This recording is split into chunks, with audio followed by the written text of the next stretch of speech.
Hi friends, तो फिर से सम्यक क्लासेस 2020 में आज आप लोग का स्वागत है। अगर मेरे चैनल को अभी तक नए हैं तो प्लीज़ मेरे चैनल को सब्सक्राइब कर दें।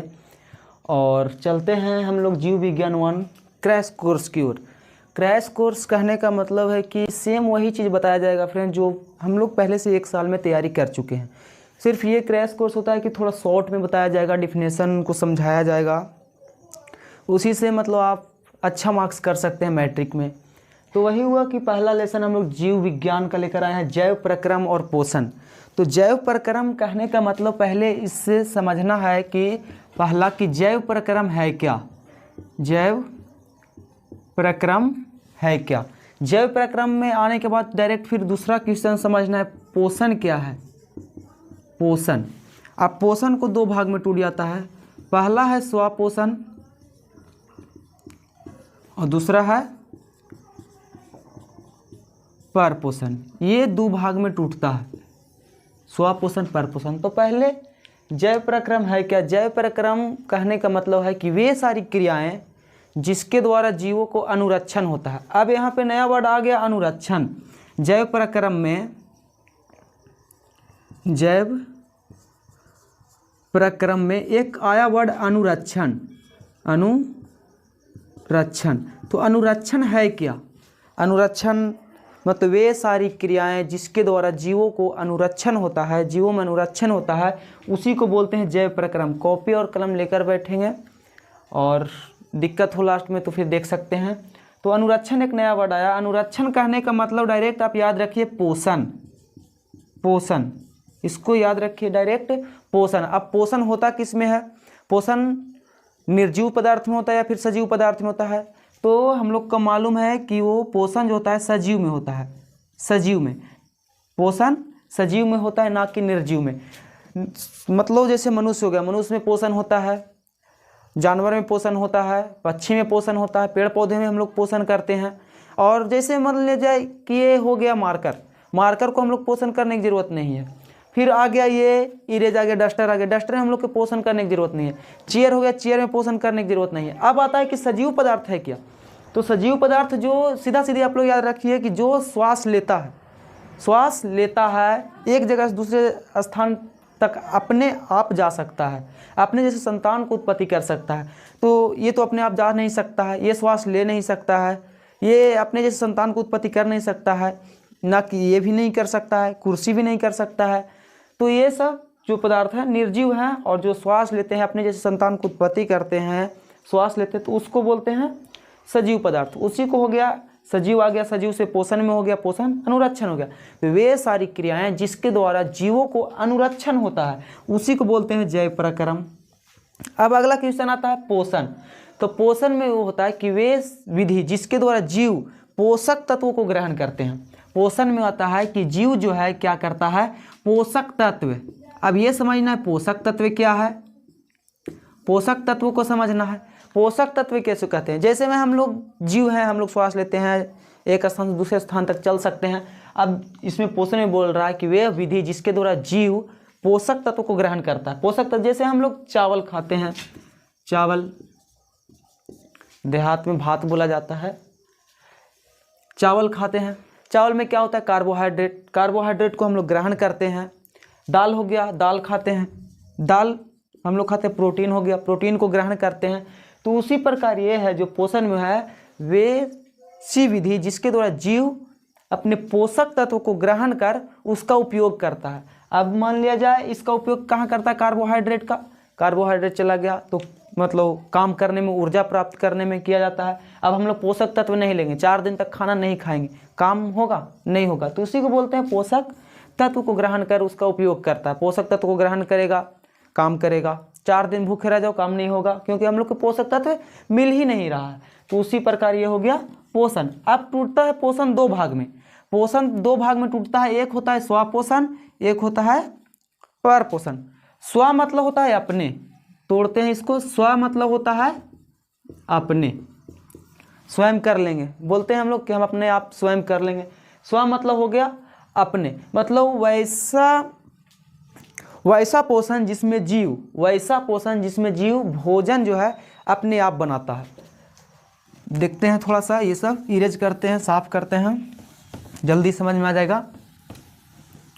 देखो स्वापोषण में जो जीव है अपना भोजन स्वयं संश्लेषित करते हैं। संश्लेषित करने मतलब होता है बनाता।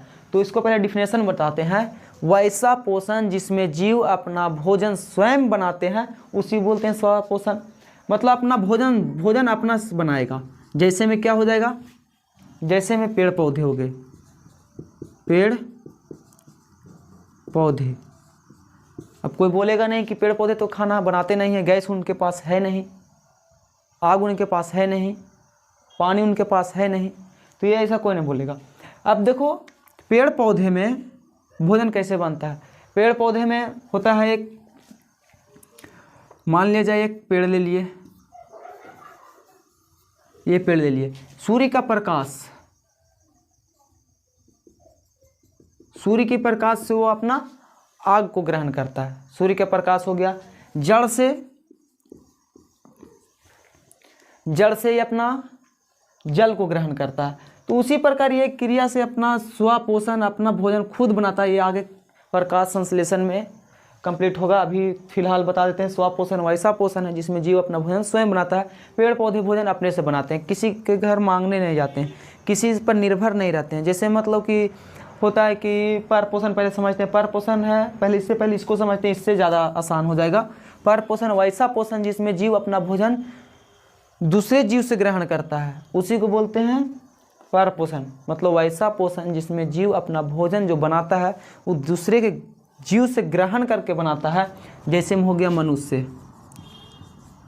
हो गया, जानवर, पक्षी इत्यादि, और कुछ भी हो सकता है। अब यहाँ पे मनुष्य आ गया। सब बोलेगा नहीं, मनुष्य तो घर में अपने से खाना बनाता है। और घर में खाना अपने से बनाता है तो क्या चावल नहीं मिले तो खाना बन जाएगा? चावल नहीं मिले, गेहूं नहीं मिले, खाना बनेगा? नहीं बनेगा। पानी नहीं मिले, खाना बनेगा? नहीं बनेगा। तो चावल क्या है? चावल एक प्रकार का पौधा है जो स्वापोषण है। तो हम लोग इस पर निर्भर रहते हैं चावल पर, कि चावल होगा तो खाना बनेगा, गेहूं होगा तो खाना बनेगा। उसी प्रकार यहाँ पे आता है कि स्वापोषण किसी पर निर्भर नहीं रहता है। अपने से जल लाया, सूर्य का प्रकाश लाया तो खाना बनकर तैयार। ये था हम लोग का जय प्रक्रम पोषण। जय प्रक्रम समझ लिए, पोषण समझ लिए, स्वापोषण समझ लीजिए और पर पोषण समझ लीजिए। अब फ्रेंड्स चलते हैं डायरेक्ट पर पोषण के पास, क्योंकि स्वापोषण का भेद नहीं। पर पोषण का भी 3 भेद है। पर पोषण का 3 भेद है। पहला है कि मृत जीवी पोषण, पहला। दूसरा है परजीवी पोषण, परजीवी पोषण। तीसरा है प्राणी संपोषण।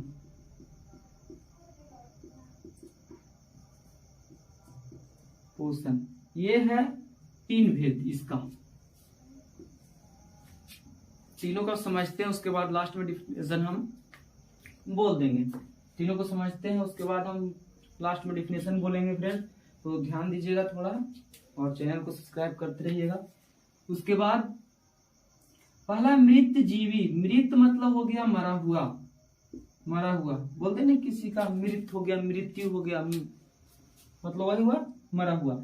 जीव मतलब जीव, मरा हुआ जीव। पोषण मतलब, पोषण हम पीछे बताए हैं कि अपना उपयोग करता है, पोषक तत्वों को ग्रहण कर लेता है। तो वही हुआ कि मेरी जीव पोषण में वैसा जीव जिसमें अपना भोजन, जीव अपना भोजन मरा हुआ पेड़ पौधे और जानवरों के शरीर से करता है, उसी को बोलते हैं क्या? मृत जीवी पोषण। तो जैसे में हो जाएगा कवक, कवक हो गया, बैक्टीरिया हो गया, और भी कुछ हो जाता है इत्यादि। मतलब वैसा पोषण जिसमें जीव अपना भोजन मृत पेड़ पौधे के शरीर से ग्रहण करता है, उसी को बोलते हैं मृत जीव पोषण। अगला है परजीवी। पर मतलब होता है दूसरा, बोलते ना वो मेरा पराया है, पर हो गया।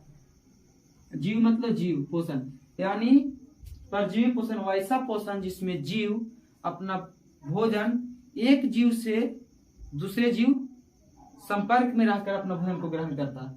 मतलब ऐसा जीव जिसमें अपने भोजन के लिए एक दूसरे के संपर्क में रहते हैं, उसी को बोलते हैं परजीवी पोषण। तो इसमें हो जाएगा अमरबेल। अमरबेल आप लोग देखे होंगे, अमरबेल का पौधा। अमरबेल सबसे ज्यादा बबूल के पेड़ पे पाया जाता है। बबूल के पेड़ पे पतला पतला पीला पीला का लड़का लटका हुआ रहता है। ये हो गया। और भी जीवाणु है, बहुत सा जीवाणु हो गया। ये सब हो गया परजीवी पोषण। दूसरा है लास्ट प्राणी संपोषण। प्राणी संपोषण वैसा पोषण जिसमें जीव अपना भोजन ठोस और तरल दोनों के रूप में ग्रहण करता है। तो प्राणी में हो गए हम लोग, बोलते ना कैसा प्राणी है, प्राणी में हम लोग हो गए, मतलब मनुष्य हो गया, जानवर हो गया, पशु पक्षी सब हो गया। तो प्राणी संपोषण, प्राणी मतलब कि हम लोग आगे, तो इसका डिफिनेशन है वैसा पोषण जिसमें जीव अपना भोजन ठोस और तरल, ठोस और तरल के रूप में ग्रहण करता है। ठोस कहने का मतलब हो गया जैसे हम लोग ठोस तो आपको भी खाते हैं, चावल हो गया ठोस के रूप में रहता है। बर्फ सबसे अच्छा उदाहरण है इसका, बर्फ को भी हम लोग खाते हैं, तो हो गया बर्फ, चावल हो गया। उसके बाद तरल, तरल के रूप में क्या हो गया, हम लोग क्या पीते हैं, पानी भी पी लेते हैं और भी बहुत कुछ है तरल के रूप में, उसको खा पी लेते हैं। तो ये हो गया प्राणी संपोषण में। तो शुरू से चलते हैं, अगर आप कॉपी रखे हुए हैं तो आप ध्यान दीजिएगा। मृजीव पोषण वैसा पोषण जिसमें जीव जो है मरा हुआ जीव जंतु या पेड़ से अपना भोजन को ग्रहण करता है, उसी को बोलते हैं मृजीव पोषण। जैसे में हो गया कवक, बैक्टीरिया इत्यादि। परजीवी पोषण वैसा पोषण जिसमें जीव अपने भोजन के लिए दूसरे जीव के संपर्क में रहकर अपना भोजन को ग्रहण करता है। जैसे में अमरबेल जो बबूल के पेड़ पे ज्यादा पाया जाता है। उसके बाद जीवाणु हो गया इत्यादि, कर लो, 2 उदाहरण बहुत है। उसके बाद प्राणी संपोषण। प्राणी संपोषण में हम लोग आ गए, मतलब ठोस और तरल दोनों के रूप में अपना भोजन को ग्रहण करते हैं, तो वो हो गया प्राणी संपोषण। मतलब ऐसा पोषण जिसमें जीव अपना भोजन ठोस और तरल दोनों के रूप में ग्रहण करता है, उसी को बोलते हैं प्राणी संपोषण। इसका जैसे में हो जाएगा मनुष्य, जानवर इत्यादि, कर लो, बहुत कुछ है। उसके बाद फ्रेंड्स प्राणी संपोषण के बाद आता है प्रकाश संश्लेषण। तो प्रकाश संश्लेषण है क्या, ये पहले समझना है हम लोग को। प्रकाश संश्लेषण, प्रकाश संश्लेषण जो है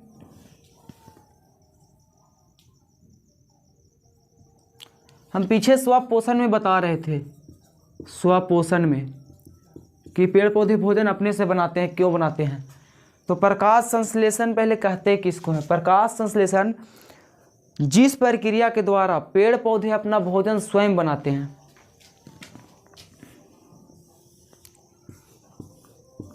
एक पेड़ ले लेते हैं,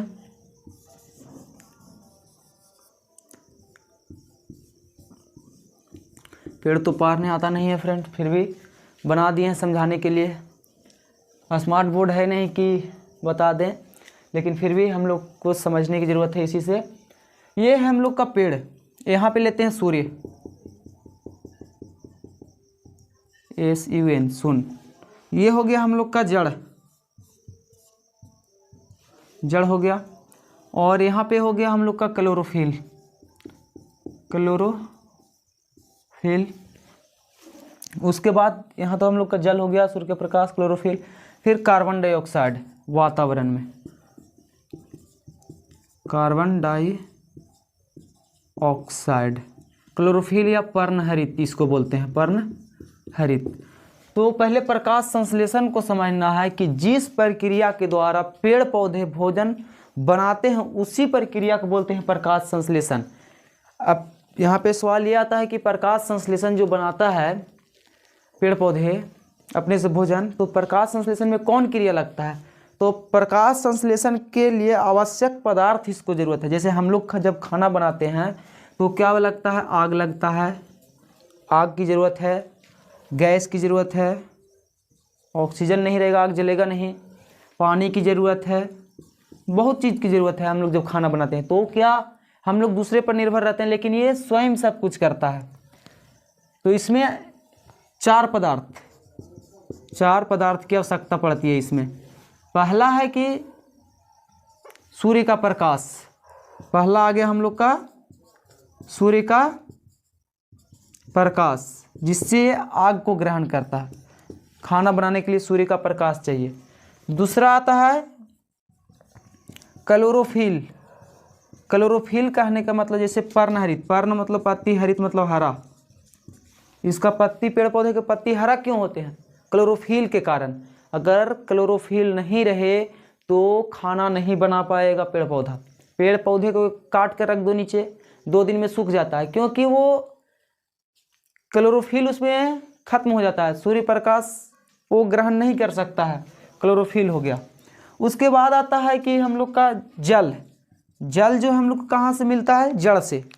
जड़ जल से मिलता है। जड़ को काट दिया जाए तो पेड़ पौधे खत्म हो जाते हैं, मर जाते हैं पेड़ पौधे, जड़ को अगर काट दिया जाए तो। तीसरा हो गया हम लोग का जल। अब चौथा, तो चौथा है कार्बन डाइऑक्साइड। हम लोग क्या ग्रहण करते हैं? ऑक्सीजन। छोड़ते क्या है? Carbon dioxide. तो चौथा है कार्बन डाइऑक्साइड, जिसको शॉर्ट में CO2 बोलते हैं। अब हम लोग जो ऑक्सीजन लेते हैं तो ऑक्सीजन कौन देता है? पेड़ पौधे देते हैं। तो हम लोग क्या इनको देते हैं? तो कार्बन डाइऑक्साइड। यानी दोनों जगह अपने अपने जगह महान है। ऑक्सीजन अपने जगह महान है, कार्बन डाइऑक्साइड अपने जगह महान है। कार्बन डाइऑक्साइड नहीं रहेगा तो ये खाना नहीं बनाएगा, ऑक्सीजन नहीं देगा तो हम लोग जीवित नहीं रह पाएंगे। तो ये 4 चीज़ जो है प्रकाश संश्लेषण के लिए आवश्यक है। सूर्य का प्रकाश जो अपने ब्रह्मांड से ले लेता है। क्लोरोफिल या पर्णहरित, इसको हरा पत्ती में इसका मौजूद रहता है क्लोरोफिल। जल जो है जड़ से ले लेता है, जड़ के द्वारा टानता है। कार्बन डाइऑक्साइड जो हम लोग के द्वारा ले लेता है। तो ये था हम लोग का प्रकाश संश्लेषण की पूरी क्रिया। जिस प्रक्रिया के द्वारा पेड़ पौधे अपना भोजन स्वयं बनाते हैं उसी को बोलते हैं प्रकाश संश्लेषण। और प्रकाश संश्लेषण जो है प्रक्रिया जो है उत्पाद के रूप में जल, ग्लूकोज और ऑक्सीजन को बनाता है। जो उत्पाद देता है प्रकाश संश्लेषण में जो बनता है वो बनाता है जल, ग्लूकोज और ऑक्सीजन को बनाता है। ऑक्सीजन तब ना हम लोग को ऑक्सीजन देता है। जल बनाता है, ग्लूकोज बनाता है, ऑक्सीजन बनाता है। जो ऑक्सीजन को हम लोग को देता है हम लोग कार्बन डाइऑक्साइड बनाते हैं। मतलब प्रकाश, अगर क्वेश्चन ऑब्जेक्टिव में आ जाए कि प्रकाश संश्लेषण जो है उत्पाद के रूप में क्या बनाता है तो जल, ग्लूकोज और ऑक्सीजन को बनाता है। फ्रेंड्स अब आता है इसमें एक अमीबा। एक होता है इसमें अमीबा। देखते हैं अमीबा क्या कहता है।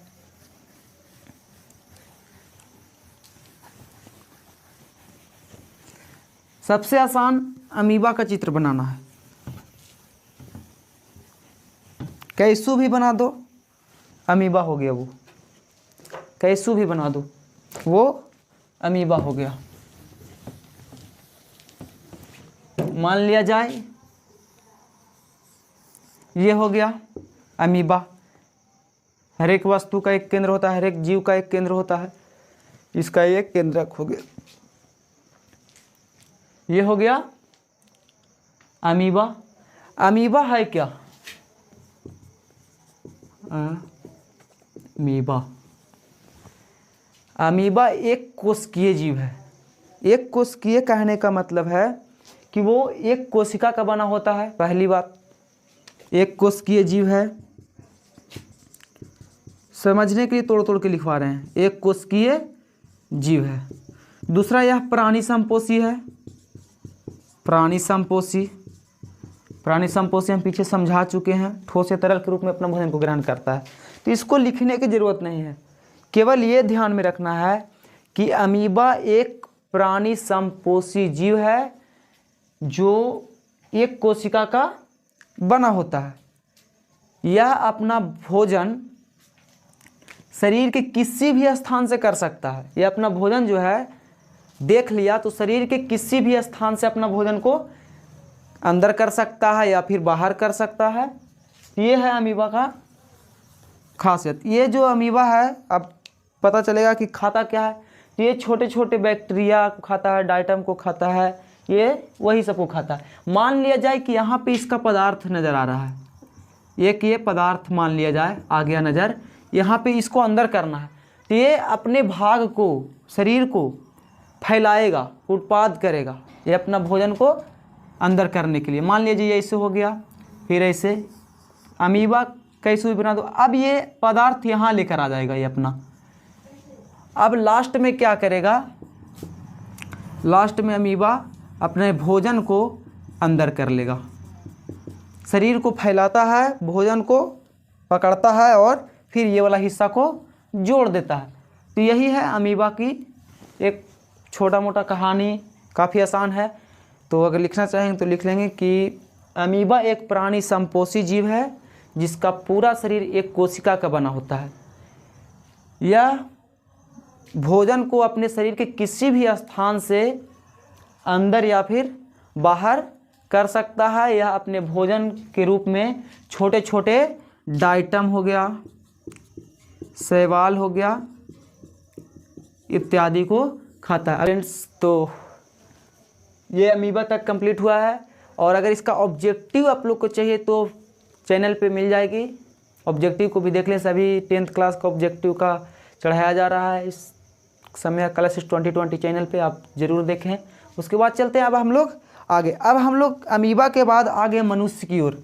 बहुत पढ़ लिए पेड़ पौधे के बारे में, जीव जंतु के बारे में, थोड़ा सा मनुष्य की ओर देखते हैं। तो ये हो गया अब मनुष्य। अब मनुष्य की ओर हम लोग पढ़ेंगे। अब चलिए फ्रेंड्स, तो हम लोग अमीबा पढ़ लिए। अब अमीबा के बाद आता है मनुष्य का आहार नाल। मनुष्य का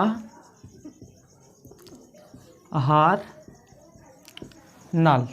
मनुष्य के आहार नाल में हम लोग पढ़ेंगे, पहले हम लोग जय प्रक्रम में पढ़े पोषण, पर पोषण, स्वपोषण, मृजीवी पोषण, परजीवी प्राणी संपोषण। अब मनुष्य का आहार नाल आता है। तो मनुष्य का आहार नाल में पहले हम लोग पढ़ेंगे मनुष्य के आहार नाल के बारे में, मनुष्य का आहार नाल जो संरचना है। उसके बाद पढ़ेंगे मुख के बारे में, मुख या मुख गुहा, जिसको हम लोग मुंह बोलते हैं। उसके बाद ये होता है हम लोग का ग्रासनली, एक होता है पहले ग्रासनी, उसके बाद आता है तीसरा ग्रासनली, ग्रासनली। चौथा आता है आमाशय से, उसके बाद छोटी आंत, छोटी आंत।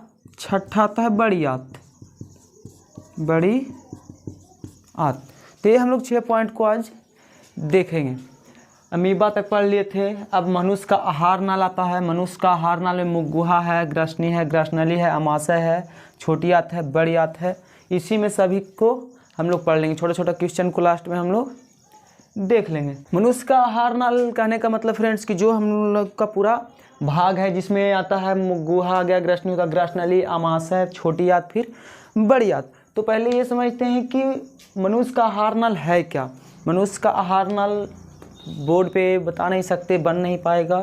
अगर कोशिश करें तो बन सकता है, लेकिन स्मार्ट बोर्ड रहता तो हो सकता था, पर हम लोग समझते हैं।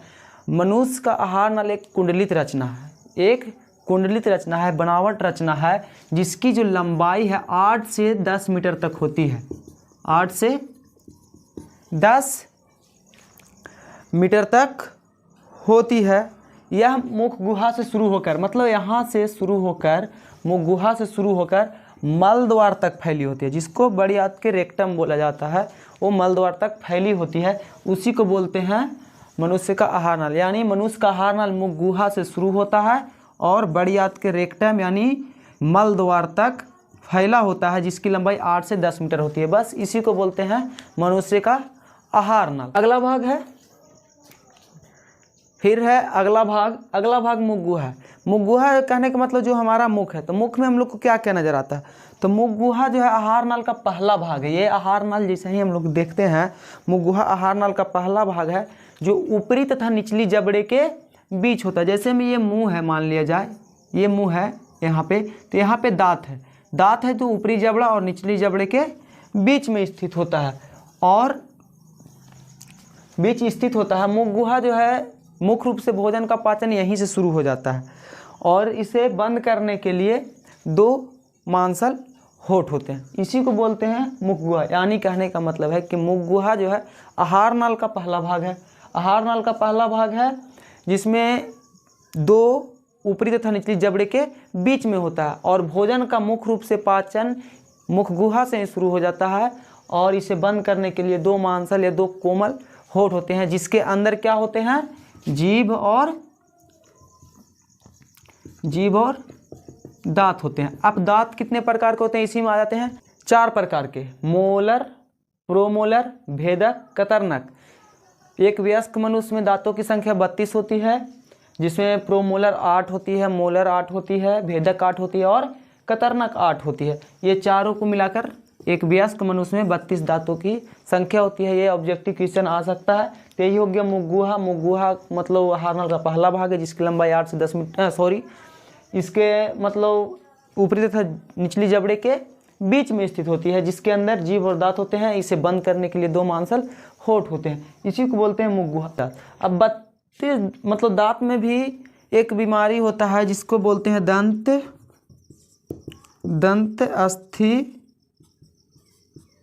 अस्थि क्षय। ये एक बीमारी है जो दांत में होता है। दांत में कब होता है, जब हम कोई मीठी चीज़ खाते हैं और मीठी चीज़ खाने के बाद दांतों को जब अच्छी तरह से साफ़ नहीं करते हैं तो उस पर शर्करा जो होता है, जो चीनी होता है, उसकी जब वहाँ जम जाती है और बैक्टीरिया आकर उस पर अपना कार्य करना शुरू कर देता है तो धीरे धीरे दांतों की क्षरण करने लगता है, दांतों को खराब करने लगता है। उसी को बोलते हैं दंत अस्थि क्षय। इसका डिफिनेशन हो जाएगा कि जब हम कोई मीठी चीज़ को खाते हैं तो दांत को अच्छी तरह से साफ़ नहीं कर पाते हैं। दांत को जब अच्छी तरह से साफ़ नहीं करेंगे तो क्या होगा, वो जो चीनी होता है, जो शर्करा होता है, वो दांत के अंदर जम जाता है। वहाँ पे बैक्टीरिया आकर अपना कार्य शुरू करता है और धीरे धीरे दांतों को क्षरण कर जाता है जिससे वो दंत अस्थि क्षय नामक बीमारी होती है। यही परिभाषा था दंत अस्थि क्षय का। दूसरा भाग है ग्रसनी। तो ग्रसनी क्या है, तो मुखगुहा का पिछला भाग को ग्रसनी कहते हैं, जो जिसमें कहलाता है जिसमें 2 छिद्र होता है। 2 छिद्र होता है। पहला छिद्र जो है वो आहार नाल का, जो आहार नाल है उसका अगला भाग से खुलता है, अगला भाग से खुलता है। ये जो है ग्रसनी का जो जिसमें 2 छिद्र होता है वो पहला छिद्र जो है आहार नाल के अगले भाग से खुलता है, जबकि दूसरा भाग क्या कहलाता है, दूसरा भाग कहलाता है कंठ द्वार। कंठ द्वार जो कहाँ पे खुलता है, जो खुलता है श्वास नली में। तो यही था ग्रसनी का परिभाषा। परिभाषा ये है कि मुखगुहा का पिछला भाग को ग्रसनी कहते हैं जिसमें 2 छिद्र होता है। पहला छिद्र जो है आहार नल के अगले भाग से खुलता है और दूसरा छिद्र कंठ द्वार कहलाता है जो श्वास नली से खुलता है। दूसरा है ग्रास नली। ग्रास नली में एक्चुअली होता है कि ग्रास नली कहलाता है ये ग्रास नली, जिसको बोलते हैं निगल द्वार। यहाँ निगल द्वार पाया जाता है। तो ग्रास नली होता है कि जब हम लोग भोजन को करते हैं, जब भोजन को करते हैं तो जब मुख द्वार के द्वारा ग्रास नली में पहुँचता है तो ग्रास नली, ये मान लिया जाए ग्रास नली है हम लोग का, ये है ग्रास नली। तो हम लोग ठोस या तरल के रूप में ग्रहण करते हैं भोजन को। अगर ठोस के रूप में जाता है ग्रास नली में तो ग्रास नली की जो दीवार होता है वो संकुचन होता है या फिर शिथिलन होता है। संकुचन या शिथिलन कहने का मतलब होता है कि फैलाव या सिकुड़न होता है, उसी को बोलते हैं ग्रास नली की दीवार जो फैलाव होता है या फिर सिकुड़न होता है उसी को बोलते हैं संकुचन या शिथिलन होता है, जिसे कर्माकुंचन भी कहा जाता है। ग्रास नली का एक और नाम है जिसे कर्माकुंचन कहते हैं। पहली बात ये समझना कि ग्रास नली है क्या। ग्रास नली जब भोजन जो हम लोग करते हैं, जब मुख लार से सना हुआ भोजन मुख गुहा के द्वारा ग्रास नली में पहुंचता है तो ग्रास नली में पहुंचते ही उसके दीवार में संकुचन या शिथिलन होता है, यानी फैलाव या सिकुड़न होता है, उसी को बोलते हैं ग्रास नली। इसको एक और नाम से जाना जाता है जिसको बोलते हैं कर्मा कुंचन। तो दोनों नाम को याद रखना है। तो ये काफ़ी शॉर्ट परिभाषा था कि जब लार से सना हुआ भोजन मुखगुहा के द्वारा ग्रासनली में पहुंचता है और ग्रासनली के दीवार में वहाँ क्या होता है, संकुचन होता है या फिर शीतलन, या फिर ये भी लिख सकते हैं फैलाव होता है या सिकुड़न होता है, उसी को बोलते हैं ग्रासनली, जिसको कर्माकुंचन के नाम से भी जाना जाता है। अगला पॉइंट आता है हम लोग का तीसरा, चौथा अमाशय। चौथा होता है अमाशय। अमाशय है क्या? अमाशय जो है एक चौड़ी थैली जैसी रचना होता है। मनुष्य के आहार नाल में अमाशय जो है एक चौड़ी थैली जैसी एक रचना होता है, जो पेट की बाईं ओर से शुरू होकर, पेट की जो बाईं ओर है उससे जगह से शुरू होकर अनुप्रस्थ दिशा में फैली होती है, अनुप्रस्थ दिशा में फैली होती है। इसमें अमाशय के अगले भाग को कार्डियक भाग, अमाशय के भी दो भाग होते हैं। पहला भाग को बोलते हैं कार्डियक भाग और दूसरा भाग को बोलते हैं पाइलोरिक भाग, पाइलोरिक भाग। और ये दोनों के जो बीच की भाग है उसे बोलते हैं फुंडिक भाग। ये याद रखिएगा फ्रेंड्स, क्योंकि ऑब्जेक्टिव क्वेश्चन आ सकता है। अमाशय जो है वो एक चौड़ी थैली जैसी रचना है जो पेट की बाईं ओर से शुरू होकर अनुप्रस्थ दिशा में फैली होती है। अमाशय के अगले भाग को बोलते हैं कार्डियक भाग, पिछले भाग को बोलते हैं पाइलोरिक भाग, और इसके जो बीच की भाग होती है उसी को बोला जाता है फुंडिक भाग। अब ऑब्जेक्टिव क्वेश्चन यह आ सकता है कि अमाशय जो है कहाँ स्थित रहता है। ऑप्शन दे दिया पेट की बाईं ओर, पेट की दाईं ओर, मुखगुहा में, छोटी आंत में। तो यहाँ पे जो अमाशय है पेट की बाईं ओर स्थित होता है। फिर आ जाएगा कार्डियक और पाइलोरिक भाग को के बीच के भाग को क्या कहते हैं, तो ये आ जाएगा आंसर फुंडिक भाग। आप लोग को ऑब्जेक्टिव का मिल जाएगा क्वेश्चन आंसर। तब तक हम लोग सब्जेक्टिव को देखते हैं। उसके बाद आता है छोटी आंत है और एक बड़ी आंत है, और फिर छोटा छोटा क्वेश्चन को हम लोग देख लेंगे। छोटी आंत है कि छोटी आंत आहार नाल का सबसे लंबा भाग है।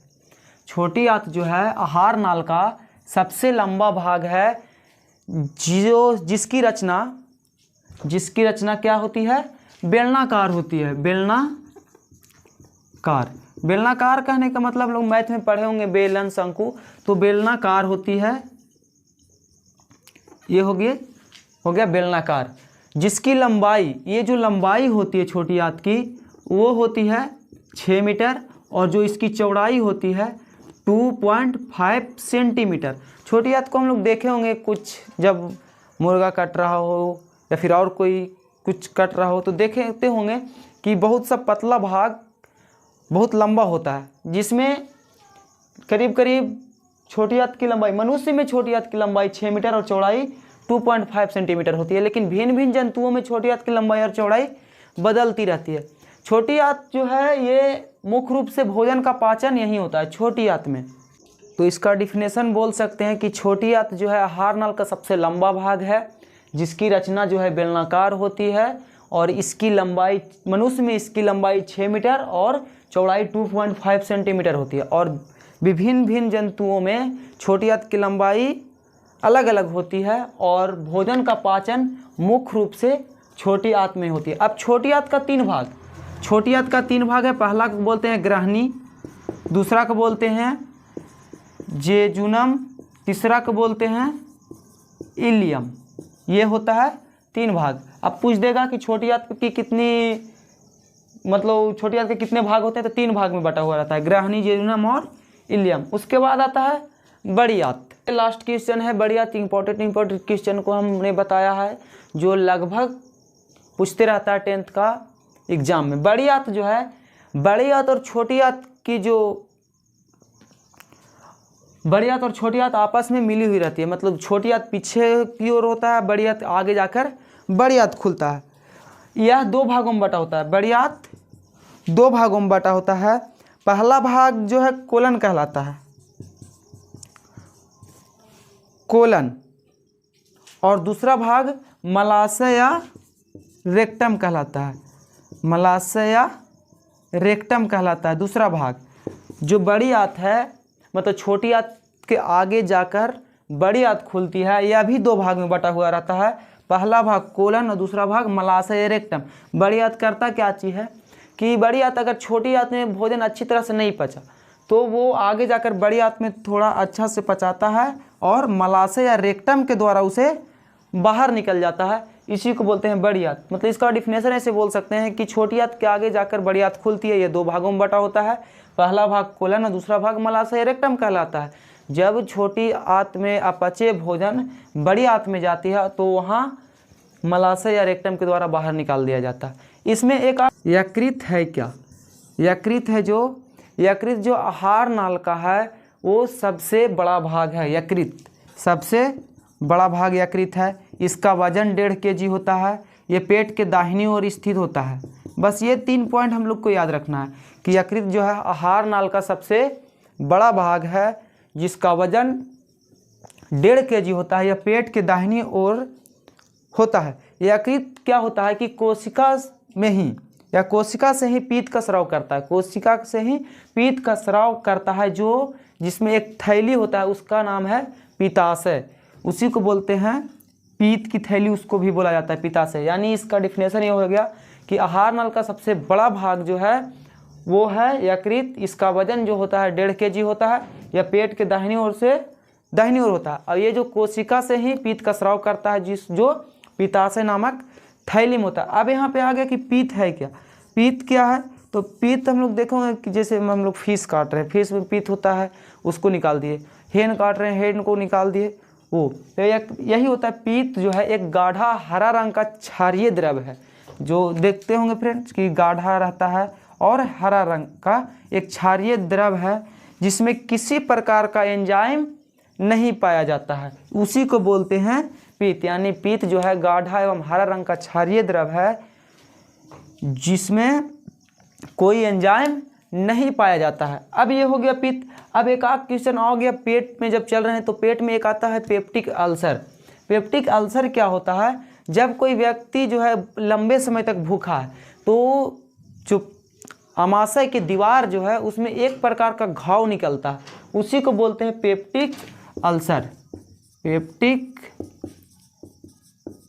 अल्सर इसी को बोलते हैं। मतलब जब कोई मनुष्य लंबे समय तक भूखा हो तो आमाशय की दीवार में एक प्रकार का घाव निकलता है, उसी को बोलते हैं पेप्टिक अल्सर। तो बहुत सा यहाँ पे समझा दिए। पेप्टिक अल्सर हो गया, पीत, ये सब छोटा छोटा क्वेश्चन है। 2 नंबर 3 नंबर ऑब्जेक्टिव क्वेश्चन है, पूछते रहता है फ्रेंड्स।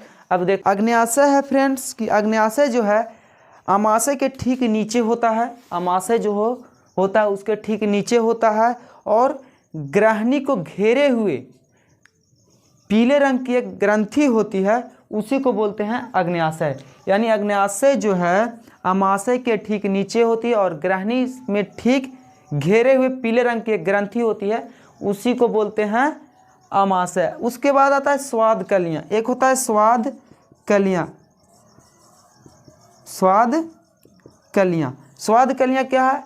मतलब जीभ की ऊपरी सतह पर एक छोटे छोटे अंकुर निकल आते हैं।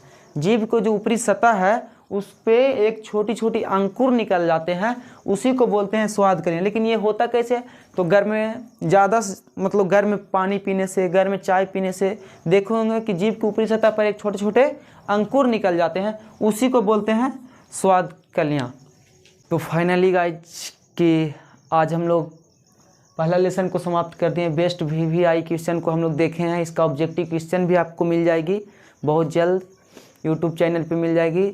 और अभी तक अगर मेरे चैनल को सब्सक्राइब नहीं किए तो प्लीज़ मेरे चैनल को सब्सक्राइब कर दें। अगला लेसन आएगा बहुत जल्द ही, जो फिजिक्स का पहला लेसन होगा वो लेकर आएंगे राहुल सर बहुत जल्द मेरे इस चैनल पे। तब तक के लिए गुड बाय, जय हिंद। जाते जाते मतलब अभी आप रातों से लड़िए, आपकी तकदीर बहुत जल्द चमक जाएगी। जय हिंद फ्रेंड्स।